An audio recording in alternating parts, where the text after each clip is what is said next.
Welcome to Musician Profiles, celebrating racial diversity. This is ICSOM's monthly series of short videos to feature ICSOM orchestra musicians of color. I'm Stephen Lafer. I'm a horn player in the Rochester Philharmonic Orchestra and ICSOM alternate delegate. Today I'm here with Tseng, a Michigan native who joined the North Carolina Symphony in 2020 as Associate Principal Viola. Kurt is also the North Carolina Symphony's ICSOM delegate. Kurt's undergraduate studies were in the Tufts University New England Conservatory dual degree program, where he graduated with a pretty impressive bachelor's degrees in both music and biology and a minor in mathematics. Kurt went on to complete a master's at Indiana University's Jacobs School of Music, where he was also an associate instructor in music theory. That's a pretty busy educational period. Kurt, thanks for being here. Thank you for having me. Yeah, wow. It's weird to hear all of that said back. Makes you kind of impressed with yourself, huh? Not really. Should we get right to our questions? Yeah, sure thing. Okay, cool. Tell us about the first time you heard an orchestra and what kind of an impression that left on you. All right. So I honestly can't remember. I think the first time I heard an orchestra, it might have been much later in life, actually. But I do remember one of my first concerts when I was very young. My parents, my mom and a friend of ours who also had a daughter who was very advanced on violin, heard that Itzhak Perlman was coming to town, and he played in Orchestra Hall in Detroit. And so we got the tickets, and I went along with it because I didn't have an option. But Itzhak Perlman's a big deal. And I knew who he was. I knew it was going to be great. But we were sitting all the way up in the balcony, and I was still very short. I was like 9 or 10. I don't know. But I just remember sitting through the entire recital and thinking, I can't see over the railing. Like, I had no idea what he was doing. And I got bored pretty fast. I mean, I still was a very visual kid then. So that was my first concert memory. Itzhak Perlman was not as impressive, to listen to as a kid, but now I appreciate him, very much. Yeah. Wow, that doesn't bode well for the future. All right, so no jokes here, I promise, but what led you to the viola? Yeah, so that's also a funny story. So I started on violin, but I wasn't even through Suzuki Book 1 when my teacher asked if she mentioned, there were not as many famous violists, and that was her way to, I think she was trying to get me to switch anyway, because both my brother and sister played violin. And so I thought, yeah, there's Primrose, but if he's the only one, then there's not as much competition. So in my head, I'm thinking this will be the easy way forward. Interesting. And so, yeah, I switched right then and there. And I mean, I don't regret it at all, obviously, given where I am today. And I love the viola a lot. I mean, I love the C string. So not so famous yet. I always love sitting behind the viola section. As a horn player, we're usually somewhere in your general vicinity. And for me, it's a lot more fun to listen to than listening to the violins. No offense to the violinists out there. You guys often have more interesting parts. It's not heard very often, but parts are usually way more interesting. I mean, I'm a little biased, but I think that's true too. But yeah, so we definitely have, I love the lower tones. Sure. So was there a particular moment or a memorable experience when you knew you wanted to do this for a living? So I guess my teachers in high school, because I also played piano, and they both were saying I should decide soon if I wanted to even pursue music as in school. And because at a certain point it gets harder and harder to start a degree in music. So I kind of committed then to just go on with it. But I didn't really think about a career in music until much later. I really was only drawn to orchestra because I am a person who likes stability in life, and the thought of, I respect all the freelancers out there who you have to build your network to get the work and to get steady work, and I just knew that I would have a lot of difficulty with that personally, and I just like to count on something coming. Little paycheck, every couple of weeks. So that was kind of my first motivation to start going to orchestra. But I mean, I also, when I was in middle school, I started doing youth orchestra, and youth orchestra was a huge part of my life. I also did my school orchestra programs.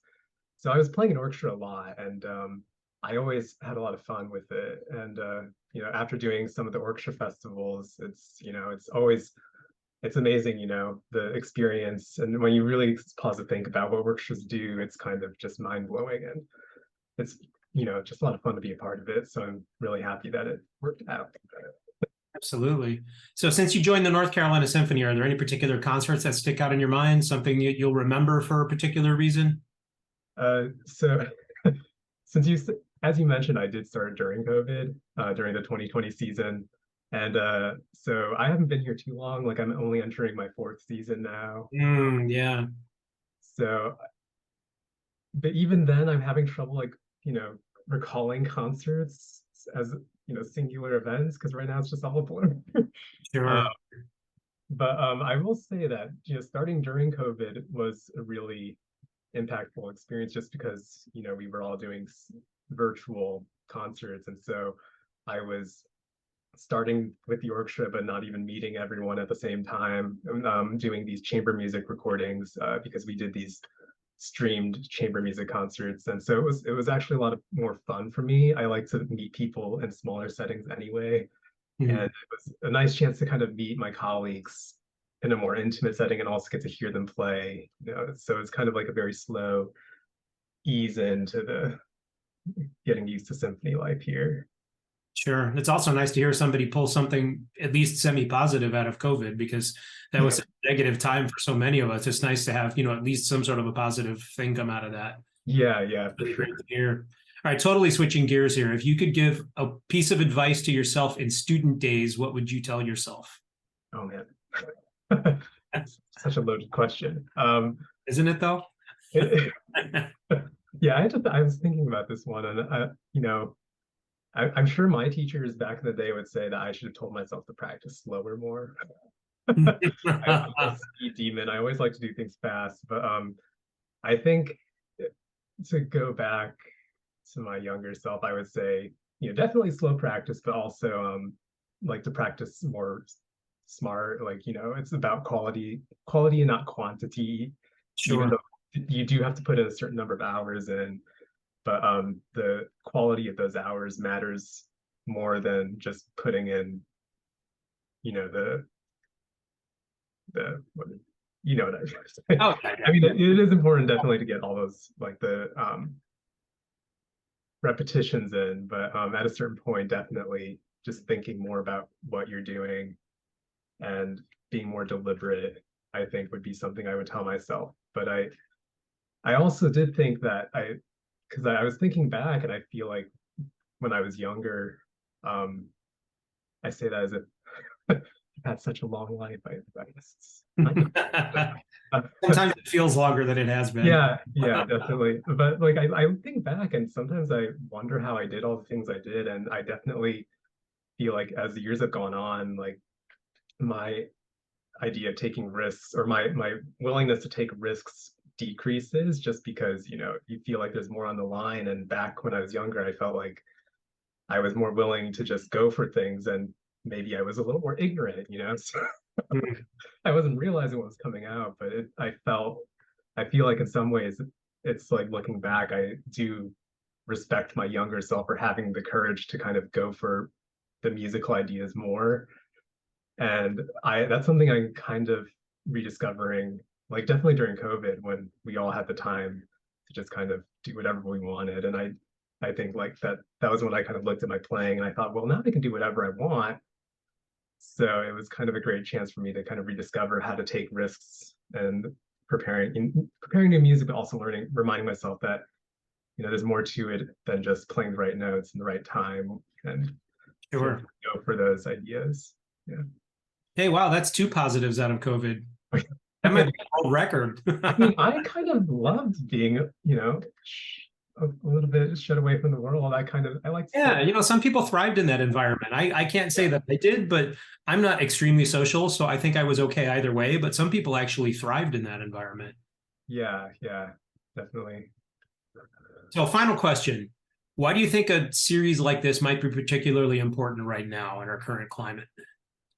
Yeah, that's I mean, such a big question, especially right now, given what's been going on with the, past few years. But I think something like this can be important for a lot of reasons. What I came up with was just, you know, probably the most commonly stated one is just representation in the arts, or just in general. It does matter a lot. Just seeing people who look like you, and it's not just like one kind of person doing it,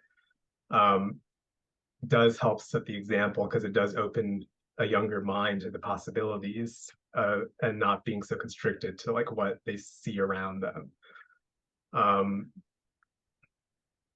Yeah, like because for example, I did I forget how long ago, but it was a year after the movie Everything Everywhere All at Once came out. Yeah. I actually didn't even know it had come out, and heard about it when it was winning all the Oscars, and hearing about all these people who of Asian American heritage, you know, are saying that they went to the movies and found it super moving. And I'm not. Some people might call me stone cold. I haven't. I usually don't let loose, but I actually went to see the movie recently with my now husband Kevin, and like I didn't think, you know, because usually movies don't have that. Like I don't, maybe I don't let them have the impact. But when I saw that, something really hit differently for me, and I know that not everyone, maybe everyone probably, you know, everyone feels movies differently, but for that really, like just to see that experience articulated so well, but also the message behind it was just kind of very poignant. So Yeah, it was wonderful. yeah, just For so many reasons, that movie was just wonderful. yes, and if you haven't seen it, you really should. But that's for me is like an example of where representation, like seeing that very specific sort of cultural reference, you know, even if you don't identify with it, it's also you learn from it. So I think that's one reason why a series like this could be really important. And I think another reason, probably just, you know, getting to know the musicians of an orchestra is also you know, something that doesn't really happen nowadays. I think people also have these kind of built up ideas of like, you know, we're on the stage and we're these there's like this maybe barrier, and so people feel that we're removed from the community. Maybe they don't feel that way, but I think there is kind of this wall of like, you know, that the stage that we hide behind. But most people probably don't realize that a lot of orchestral musicians were not really that fancy, even though they still make us wear tails.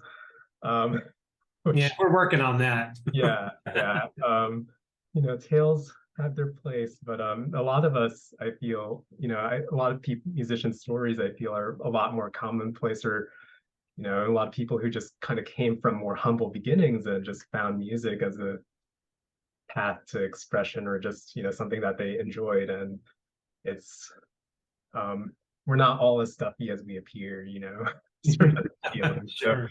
I think it's kind of a good way to help build that community connection with with orchestra, you know, with the orchestra to the community.